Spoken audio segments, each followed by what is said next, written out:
यहाँ आपको बताएं कि एनडीएमए की तरफ से मुतासरा इलाकों में इमदादी राशन की तरसील जारी है। एनडीएमए सूबाई हुकूमतों के साथ मिलकर मुतासरा इलाकों में इमदादी सरगर्मियां जारी रखे हुए है।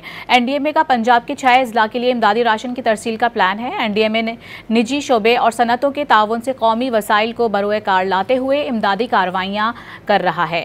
एनडीएमए ने आज वजीराबाद और हाफिजाबाद के लिए इमदादी राशन पर मुश्तमिल 4 ट्रकों का काफिला रवाना कर दिया।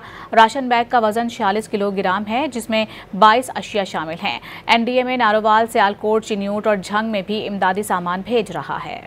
यहाँ आपको बताएं कि एनडीएमए की तरफ से मुतासरा इलाकों में इमदादी राशन की तरसील जारी है। एनडीएमए सूबाई हुकूमतों के साथ मिलकर मुतासरा इलाकों में इमदादी सरगर्मियां जारी रखे हुए है। एनडीएमए का पंजाब के 6 अजला के लिए इमदादी राशन की तरसील का प्लान है। एनडीएमए ने निजी शोबे और सनतों के ताउन से कौमी वसाइल को बरोए कार लाते हुए इमदादी कार्रवाइयाँ कर रहा है। एनडीएमए ने आज वजीराबाद और हाफिजाबाद के लिए इमदादी राशन पर मुश्तमिल 4 ट्रकों का काफिला रवाना कर दिया।